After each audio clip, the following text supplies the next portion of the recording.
Bună ziua! Astăzi vom face o omletă vegană, o omletă de post foarte delicioasă, zic eu. Pe acest canal veți mai găsi încă 2 rețete de omletă, pe care o să vi le las sus în dreapta. Eu zic să le încercați pe toate 3 și să vedeți care vă place cel mai mult. Mie îmi plac toate 3. Pentru această rețetă eu am folosit 150 de ml de apă minerală, 80 de grame de făină de năut, 250-300 de grame de broccoli, 2 cepe verzi, 2-3 căței de usturoi, sare, vegeta fără monoglutamat, sare am pus din aceea neagră, cu gust de ou, turmeric pentru culoare și 50 de ml de ulei de măsline presat la rece. Pentru început vom pune în apă, eu aici am o cantitate dublă, pentru că mai fac așa și pun la frigider jumătate din compoziție, 150 de ml de apă și 80 de grame de făină de năut.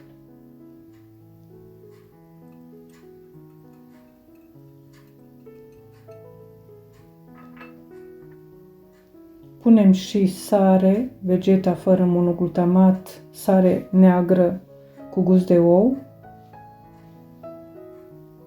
turmeric, jumătate de linguriță pentru culoare opțional. Amestecăm și lăsăm deoparte.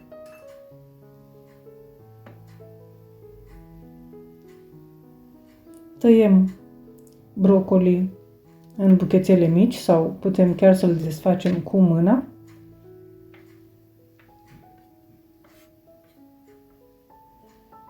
Tăiem ceapa verde, 2 bucăți, o tăiem mărunt.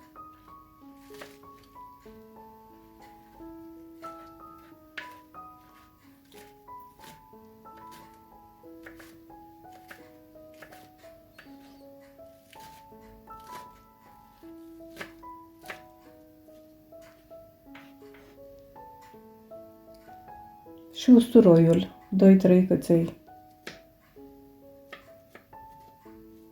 La fel îl tăiem feliuțe subțiri sau putem să-l tăiem mai mărunt.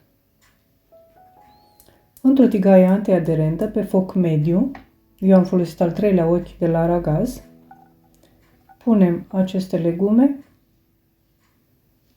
adăugăm puțină apă, aproximativ 100 de ml,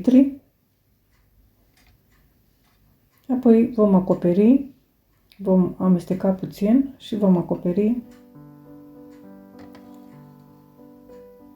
cu un capac și vom lăsa legumele să se gătească până nu mai iau deloc apă.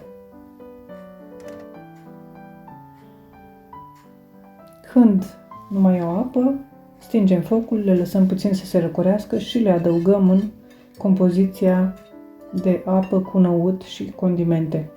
Putem adăuga și alte condimente care ne plac la această omletă. Amestecăm puțin. Tigaia vă recomand să o mai spălați după ce gătiți legumele.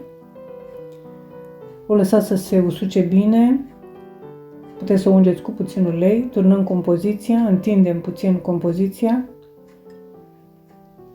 La fel acoperim cu un capac și lăsăm să se gătească aproximativ 5 minute.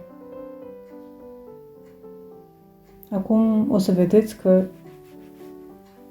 omleta se desprinde de pe tigaie. O întoarcem cu ajutorul unei farfurii. Deci am pus-o pe o farfurie, am întors-o pe partea cealaltă și o mai lăsăm să se gătească aproximativ 3 minute. 3-5 minute, acum depinde de fiecare cum dorește să fie. Și o răsturnăm pe o farfurie, o lăsăm puțin să se răcorească și o putem servi. Este delicioasă și vă recomand.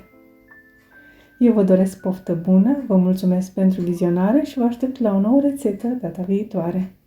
Totodată aștept reacțiile dumneavoastră în comentarii. La revedere!